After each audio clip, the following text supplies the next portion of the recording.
Barangay Ginebra trade request para kay Calvin Abueva mga bro, kasado na, at Paul Garcia aalis na sa Barangay Ginebra. So maraming ang nasayangan sa talent ni Paul Garcia mga bro dahil hindi nga ito nagagamit sa Barangay Ginebra. Ayon nga sa source ay aalis na daw si Paul Garcia sa Barangay Ginebra para sumubok ng ibang opportunity. Nagpapakondisyon na nga ito sa US mga bro at ini-improve na ang kanyang shooting.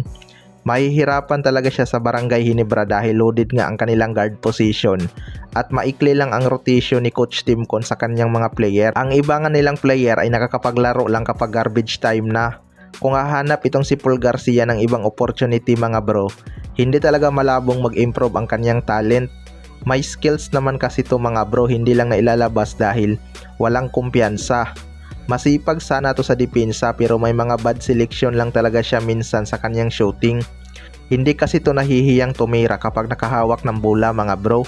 Marami pang ang nagsasabi na malas Scottie Thompson daw to rebound.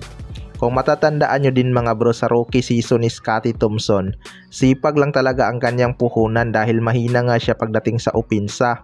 Pero kalaunan ay na-improve niya naman ito. Saksi nga si Coach Timcon sa 4 years na pagpapractice ni Scottie Thompson sa kanyang shooting hanggang umabot sa point na nagagamit niya na ito.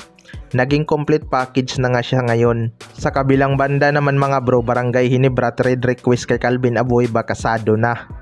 May mga balita nga ngayon mga bro na for sale itong Northport Batanguer. Kaya may mga fans ng Barangay Ginebra ang may gustong makuha nila itong si Calvin Abueva pamalit sa nawalang si Jimmy Malonzo. Alam naman natin kung gaano kasipag itong si Calvin Abueva mga bro. Gusto din talaga nitong makapaglaro sa Barangay Ginebra bago matapos ang kanyang basketball career. Well, para sa akin mga bro, hindi naman na bago sa atin na magkaroon ng trade ang dalawang kupunan na to. Halos karamihan nga sa player ng Northport Batanguer ay galing sa Barangay Ginebra o di kaya sa Magnolia Hotshots. Maganda din talaga na makuha nila itong si Calvin Abueva kung sakali dahil kung mabili itong Northport Batanguer at malakas na tao ang hahawak, siguradong hindi bibitawan itong si Calvin Abueva. Kahit may edad na to, hindi pa rin naman to nakitaan ng pagbagal.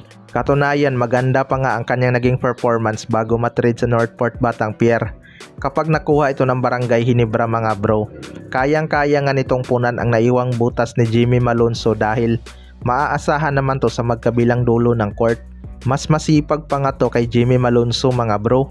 Marami naman trade asset ang Barangay Ginebra na pwedeng ipalit dito kay Calvin Abueva. Pero ayon sa source mga bro ay kasado naman na daw ang trade plan kay Calvin Abueva. Kaya abangan na lang natin kung magkatotoo. Kayo mga bro, ano masasabi nyo tungkol dito?